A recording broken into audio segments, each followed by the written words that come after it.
विष्णु गुरुर्देवो महेश्वरः गुरुः साक्षात् परब्रह्म तस्मै श्री गुरवे नमः। He is the truly Brahman. He is the truly knowledge and religion. He is the Mahakal. He is the god of Devadidev, Mahadev. Har Har Mahadev. Namaskar, welcome back to my channel. Now, welcome to a journey. Every journey begins with a purpose, but mine begins with faith and belief. Hello, I am Sid. Welcome to a series called Explore with Sid. And this time, together we will uncover stories of faith, beauty, and timeless spirit that connects us all. আর আমি চলে এসেছি মহাদেবের এক বাসস্থানে। বলা হয় মহাদেব নাকি নিজে থেকেই ভেসে যেতেন মাঝগঙ্গায়, তাই তাকে শেকল দিয়ে বেঁধে রাখা হতো। কিন্তু বাকি মন্দিরের থেকে এই মন্দিরটি আলাদা হওয়ার একটাই কারণ, তাকে নাকি কেউ ছোঁয়ার সাহসটুকু পায়নি। কি এই মন্দিরটির নাম? কোথায় অবস্থিত এই মন্দির? কি বা রয়েছে তার পেছনে রহস্য? পশ্চিমবঙ্গের প্রত্যেকটি মহাদেবের মন্দিরের মধ্যে থেকে এই মন্দিরটি এক অন্যতম মন্দির। এই মন্দিরটিকে বলা হয় মোটা মহাদেবের মন্দির, যেটা শোভাবাজার আহরিতলাতে অবস্থিত। 1716 সালে মদনমোহন লালের দুই পুত্র রশিদলাল দত্ত ও হরলাল দত্ত প্রতিষ্ঠা করেছিলেন এই মন্দির, আর শিল্পী ছিলেন গদাধর দাস। কিন্তু এখন কেন এই মন্দিরটি আধভাঙা?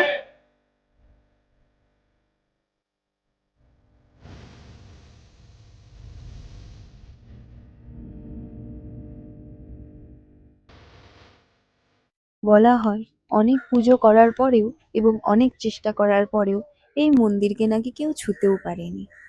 তাকে ছোঁয়ার সাহসটুকু নাকি কারো নেই।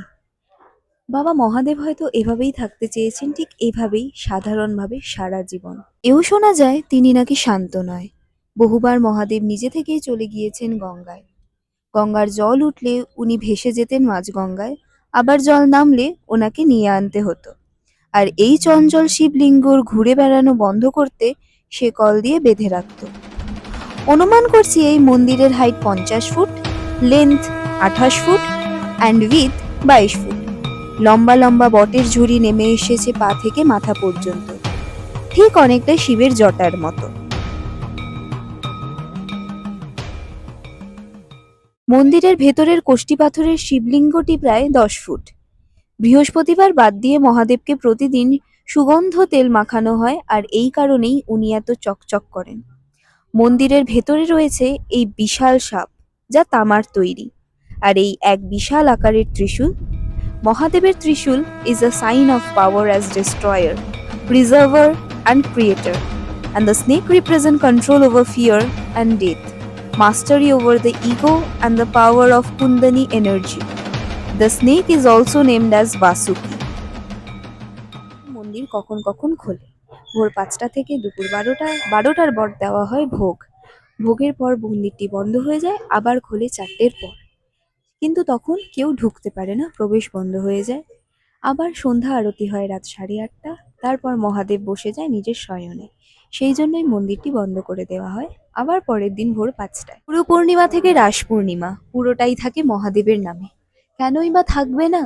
এই পৃথিবী, এই জীবজন্তু, এই শরীর, এই মানুষ, সবকিছুই তারই সৃষ্টি। কি এক অদ্ভুত লীলা তার!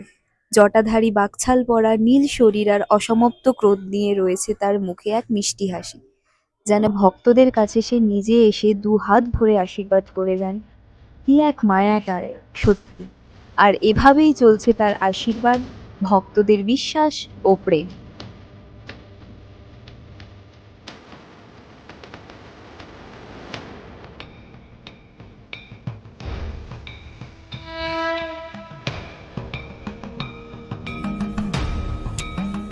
দুঃখহর, কষ্টহর, দারিদ্র্যহর, রোগহর, হর হর মহাদেব।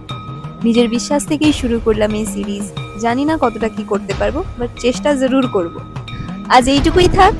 খুব শিগগিরই ফিরছি আরেকটা নতুন কিছু এপিসোড নিয়ে, যেটা হবে আর একটু বেশি exciting. Till then don't forget to like, comment, share and subscribe. Durga Durga, Shiv সদা সহায়ত।